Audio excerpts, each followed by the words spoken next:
कंचन जी, एक बार गंधर्व जी के पास में चलते हैं और देखते हैं कि गंधर्व जी क्योंकि यूथ को भी रिप्रेजेंट करते हैं और उसके अलावा मोतीलाल ओसवाल को भी रिप्रेजेंट करते हैं। तो दोनों चीज़ों के हिसाब से देखें कि आज क्या भारत का युवा क्या चाहता है, क्योंकि ये एक बड़ी फ़ोर्स है जो कि इस समय बाज़ार के अंदर में भी आ चुकी है और इस देश की इकोनॉमी को भी सँभाल रही है।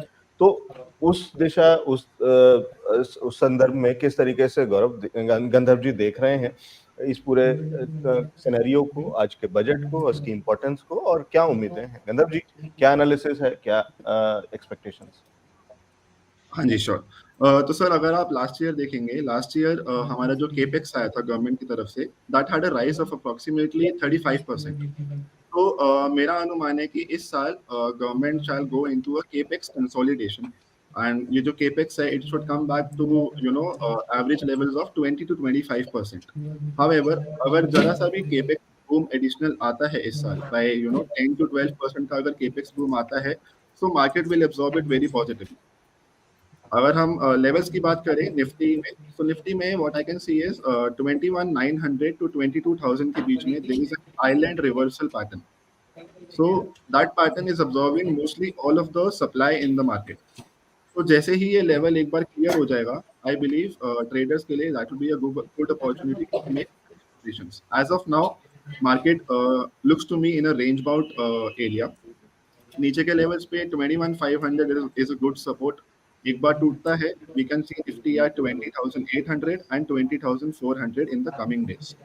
एंड ऊपर के लेवल पे 21,900 is a strong resistance area, जहां पे all of the demand is getting eaten out.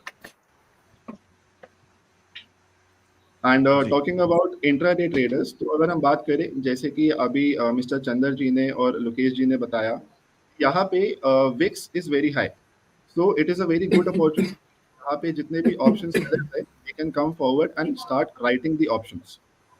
तो एक बार ऑप्शन राइटिंग चालू हो जाएगा, सो आई थिंक आज इंट्राडे में बायर्स के लिए अपॉर्चुनिटी बनना थोड़ा सा डिफिकल्ट है, अनलेस एंड अनटिल बजट में कुछ सरप्राइज आ जाए। जी। हाँ तो जी। ये गंधर्व जी की पूरे एनालिसिस और अपॉर्चुनिटी कहाँ दिख रही है, लेकिन गंधर्व जी एक चीज आपने स्किप कर दी कि हाँ जी। As a youth, as a young Indian, आप क्या एक्सपेक्ट करते हैं सरकार से, फाइनेंस मिनिस्टर से, इररिस्पेक्टिव ऑफ योर प्रोफेशन? तो उसको एक बार साइड हटा करके अगर आप हम्म। केवल एक वो वाला व्यू दे सकें as an Indian citizen, as a youngster, क्या लगता है आपको कि क्या चीजें हो रही हैं और क्या होनी चाहिए? So sir first of all मुझे अच्छा लगेगा अगर एटीसी में थोड़ा सा हाइक आता है। इफ एटीसी सेक्शन में थोड़ा सा हाइक आता है, then we can see insurance and AMC companies such as HDFC and LIC, these companies can do a bit good. Then defense sector में the government is already doing a very good capex, and यहाँ पे कुछ stocks जैसे HAL, Mazagon Dock and BDL, they can do well. EV and electrolytes में आपका then Exide, हमारा राजा, ये stocks पे थोड़ा सा फोकस बना के रख सकते हैं for medium term opportunity. Energy stocks में हमारे मोदी जी का favourite Suzlon, JSW energy, INOX green, these stocks will continue to be in the focus. And pharma theme में I believe that Aarti Industries, Marksans Pharma, PPL Pharma, these stocks can do a bit good. जी। तो ये कौन से stocks बढ़िया कर सकते हैं वो बता दिया है।